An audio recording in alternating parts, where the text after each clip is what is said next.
and their parents అందరికీ మా యొక్క మదనీ డిఫెన్స్ అకాడమీ తరపున నమస్తే and Salam.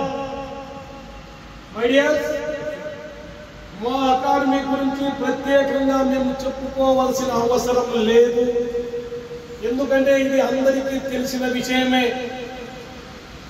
Madani defence academy, Madani defence నుంచి స్టూడెంట్స్ ఎక్కడైనా ఎంటర్ అయినారా, అది ఏ గ్రౌండ్ అయినా కానీ, ఏ స్పోర్ట్స్ ఛాంపియన్షిప్ అయినా కానీ, అందులో మన వాళ్ళే విజయ కేతనం ఎగురవేస్తారు.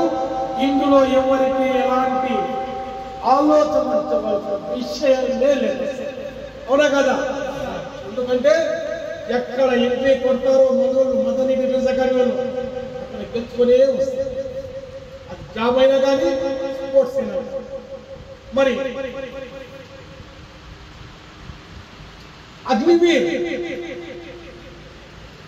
ఆర్మీ సెలక్షన్స్ లో, ర్యాలీలో మన పిల్లవాళ్ళు పాల్గొన్నారు. 100% విజయకేతనం ఎదురువేశారు. ఇప్పుడు ఆ పిల్లవాళ్ళలో ఒక ఉన్నాడు ఉదయ్ కిరణ్, కదనా? ముద్దుగా ఖాళీ అంటే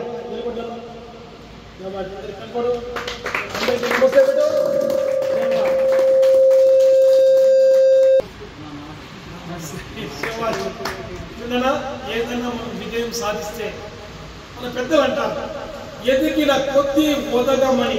అవునా? మనం ఎంత ఎదుగుదామో అంత మనం ఒదిగి మనకి మనం ప్రవర్తించాలి, అవునా కాదు? అప్పుడే దానికి సార్థకత ఉంటుంది. ఏదైనా మనం విజయం సాధిస్తే, ప్రమోషన్స్ వస్తే గర్వం ఫీల్ కాదు. దేవుడు ఇంకా అందుకు మించి ఇంకా ఇస్తాడు. ఏదైనా చాలా సంతోషకరమైన. మరి ఈ పిల్లవాడు హైట్ బాగా ఉన్నాడు, స్పోర్ట్స్ బాగా ఆడతాడు, అన్ని దాంట్లో కూడా తేరినాడు. ఆర్మీలో అడుగు పెట్టబోతున్నాడు.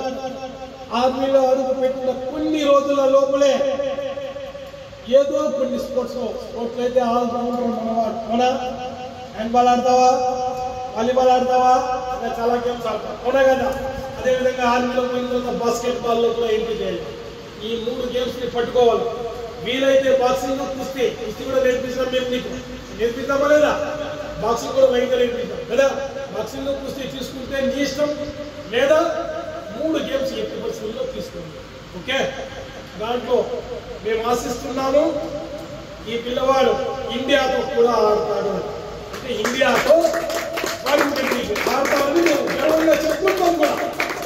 ఆడతాడు, అందులో ఎలాంటి డౌట్ లేదు. జస్ట్ కోచింగ్ కావాలి. ఆ కోచింగ్ ఆర్మీలో దొరుకుతుంది. క్లియర్ అయినా? నీ పేరు సంపాదించాలి, నీ తల్లిదండ్రుల పేరు సంపాదించాలి, అలాగే నా పేరు సంపాదించాలి. అవునా? ఇది అందరికీ గర్వకారణం అవుతుంది. మరి గోరంట్ల పేరు ఆటోమేటిక్ వస్తుంది, నీ పుట్టినిల్లు గోరంట్ల. అవునా? దీనికి మేము చాలా సంతోషిస్తున్నాం. మరి అదేవిధంగా ఇప్పుడు ఆర్మీ రిక్రూట్మెంట్ ర్యాలీకి నోటిఫికేషన్ పడింది. ఆన్లైన్ లో అప్లికేషన్స్ వేస్తున్నారు. అందులో చాలా మంది అనుకుంటారు, సార్ టైం అయిపోయింది. నో, టైం ఇంకా కాలేదు, టైం ఎక్స్టెన్షన్ చేశారు. ఎవరైతే టైం అయిపోయిందని అనుకుంటున్నారో వారు నిరాశపడవలసిన పని లేదు. ఈ నెల 25వ తేదీ వరకు అప్లికేషన్స్ వేసుకోవచ్చు. డేట్ ఎక్స్టెన్షన్ చేశారు. ఓకే? అదేవిధంగా వేకెన్సీస్ కూడా, నంబర్ ఆఫ్ వేకెన్సీస్ ఉన్నాయి. ఈ సంవత్సరం చాలా వేకెన్సీస్ ఉన్నాయి. బట్ పాస్ కావాలి. పాస్ కాకుండా వేకెన్సీస్ ఉంటే లాభం లేదు కదా.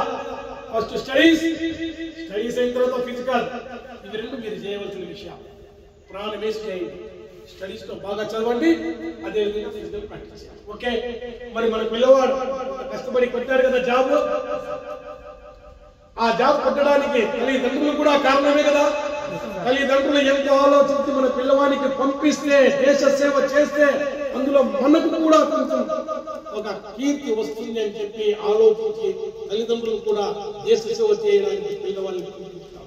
కాబట్టి పిల్లవానికి ప్లస్ అదేవిధంగా వారి తల్లిదండ్రులకు కూడా మనం మంచిగా వారికి ఆస్వాదించాలి.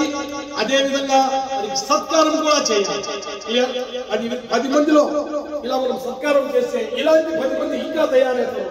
మన దేశానికి సేవ చేయడానికి వీలవుతుంది. అవునా? అవునా? అన్ని రంగాల్లో జాబ్స్ చేయొచ్చు, కానీ డిఫెన్స్ రంగంలో ఎవరైనా జాబ్ చేస్తారు అంటే అది మన దేశానికి సేవ చేయడానికి మాత్రమే చేస్తారు. అదేవిధంగా దేశ సేవ మరియు మా సొంత సేవ రెండూ జరుగుతాయి. అవునా కదా? మరి ఆ పిల్లవానికి ఆయన తల్లిదండ్రులకి మనం సత్కారం చేద్దామా చిన్నగా? Thank you.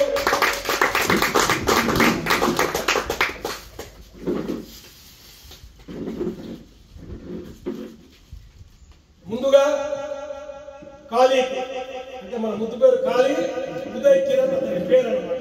అతనికి సత్కారం చేస్తున్నాం, చిరు సత్కారం. అతను వెళ్ళాలి, ట్రైనింగ్ లో కూడా బెస్ట్ స్టూడెంట్ గా అవార్డు తీసుకోవాలి, ఇండియాకి పేరు నిలబెట్టాలి. ఏదో ఒక గేమ్ లో ఇండియాతో కూడా ఆడాలి. ఏమైనా అది మేము చూడాలి. ఓకే,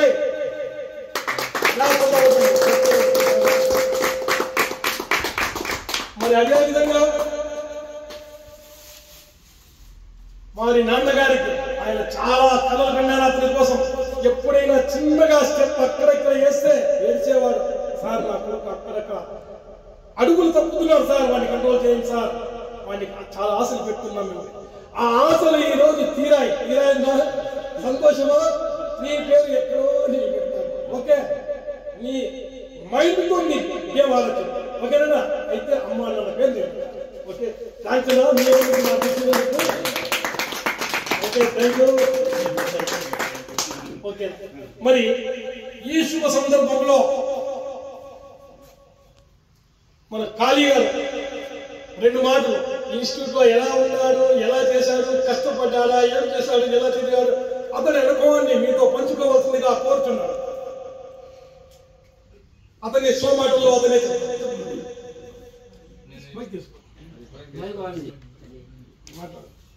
మీ ఎక్స్పీరియన్స్ మాట్లాడతాం. హాయ్ ఫ్రెండ్స్ అందరికి. ఇన్స్టిట్యూట్కి వచ్చి 3 ఏళ్ళు అవుతుంది. చాలా కష్టపడ్డాను. మా తల్లిదండ్రులు నన్ను ప్రోత్సహించి ఈ అకాడమీలో చేర్పించారు. అలాగే సార్ కూడా నాకు బాగా చేర్పించారు ట్రైనింగ్ అంతా. మన అకాడమీలో చేరిన వాళ్ళు కంపల్సరీగా జాబ్ తీసుకునే వెళ్తారు. రికార్డు ఉన్నాయి మదర్ డిఫెన్స్ అకాడమీవి.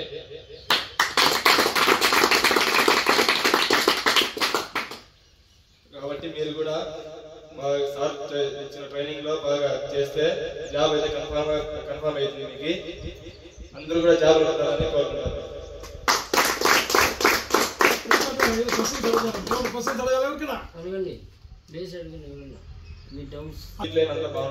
డిసిప్లిన్ బాగుంటుందా? అవుట్ ఆఫ్ డిసిప్లిన్ అయితే ఏం చేస్తారు? పనిష్మెంట్ 100% ఉంటుంది. క్లియర్? ఎందుకంటే అన్నగారు వారి అబ్బాయిని మాకు అప్పగించి వెళ్ళిపోయారు. ఏ ఊరో తెలియదు, ఎక్కడో తెలియదు, ఎంతో దూరం, ఎన్నో కిలోమీటర్ల దూరంలో ఉంటారు. వారు ప్రశాంతంగా నిద్రపోతారు అంటే మా పైన నమ్మకంతో నిద్రపోతారు. అవునన్నా? మరి అలాంటప్పుడు పిల్లవాడి పైన 24 hours కేర్ తీసుకోబడుతుంది. పిల్లవాడు అవుట్ ఆఫ్ డిసిప్లిన్ అయితే పనిష్మెంట్ కూడా అలాగే ఉంటుంది. మా అకాడమీ నందు వేరే వాళ్ళు చెప్పేకి భయపడతారు పనిష్మెంట్ ఉంటుందా అని. మా ఇన్స్టిట్యూట్ లో పనిష్మెంట్ ఇస్తాం. బట్ వెన్ ఎప్పుడు తెలుసా?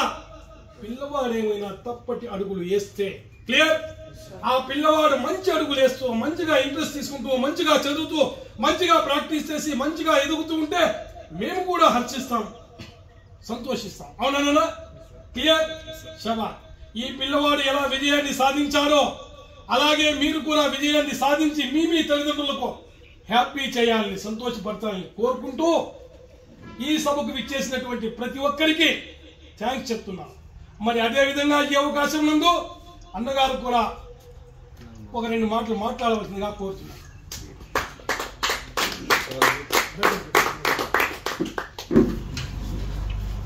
ముందుగా మా అబ్బాయికి జాబ్ తెప్పించిన సార్కి నేను ముందుగా ధన్యవాదాలు తెలుపుకోవాలి.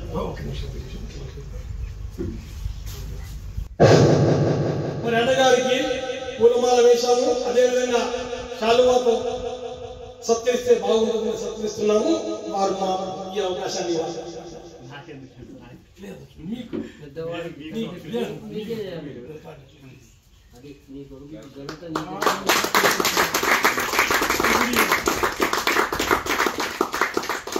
అన్నగారు 2 మాటలు మాట్లాడవలసిందిగా కోరుతున్నాను. ముందుగా నేను సార్కే కృతజ్ఞతలు తెలుపుకోవాలా. Sir job తెప్పించినందుకు.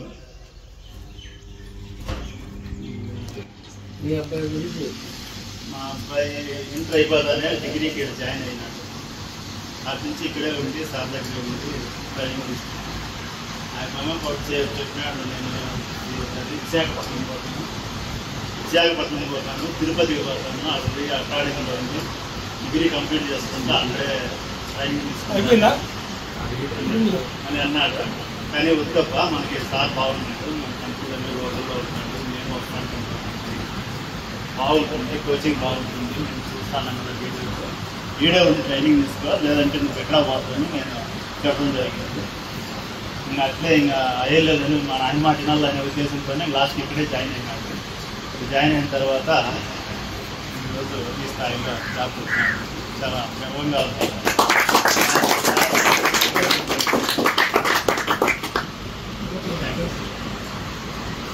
ఓకే, చాలా సంతోషంగా ఉంది. మరి మాకు ఇన్స్టిట్యూట్ లో జాయిన్ అయినాడా 100% జాబ్. ఎందుకంటే మన ఇన్స్టిట్యూట్ లో ప్రతి ఒక్కరికి జాయిన్ చేసుకోము. ఓపెన్ గా చెప్తున్నాను, వారికి ఏమైనా ఒకవేళ మెడికల్ ప్రాబ్లమ్స్, మేజర్ ప్రాబ్లమ్స్ కనుక ఉంటే మేము ముందే చెప్తాం, అన్నగారు మీ పిల్లవానికి ఈ విధంగా మెడికల్ ప్రాబ్లమ్స్ అది కూడా మేజర్ ఉన్నాయి కాబట్టి దయచేసి మీరు ఈ రంగాన్ని ఆశపడుతున్నా వేరే ఏదైనా రంగంలో చేర్పించండి అని ముందుగానే చెప్తారు. మరి మా దగ్గరకు వచ్చినట్టు ఏదైనా వేరే అకాడమీస్ దగ్గరికి వెళ్ళి మా పిల్లల్ని జాయిన్ చేసుకుంటే సెకండ్లలో చేసుకుంటాం. ఎందుకంటే ఏదో కొంత ఫీజు వస్తుంది కదా, దాన్ని చలామణి చేస్తాం కదా అని కొంతమంది అనుకుంటారు. నేను వారందరితో రిక్వెస్ట్ చేస్తాను, పిల్లల భవిష్యత్తుతో ఆడుకోకండి ప్లీజ్. వారు సెలక్షన్ అయ్యే విధంగా ఉంటే ప్రతి ఒక్కరికి తెలుస్తుంది, క్యాంపస్ పెట్టిన వాళ్ళందరికీ. అవునా కాదా? మరి మెడికల్ చెక్ చేస్తాం కదా, మెడికల్లో తెలిసిపోతుంది. ఒకవేళ ప్రాబ్లమ్స్ దూరం అయ్యేటివి ఏమైనా ఉంటే అది దూరం మనం చేసుకోవచ్చు. దూరము కానివి అంటే మనం చేయదగనివి అలాంటివి ఉంటే చేసుకోకూడదు. ఎందుకంటే ఆ పిల్లలు వేరే రంగాలైనా ఇచ్చుకుంటారు. మరి ఎవరైనా కానీ ఏదైనా అకాడమీలో చేరినారు అంటే కనీసం క్యాపబిలిటీ ఉండాలి. ఓకే, ఎస్పెషల్లీ మన అకాడమీలో మనం ఎవరిని చేర్చుకుంటామంటే పిల్లవాడు వెయిట్ తక్కువ ఉన్నారా, రైట్.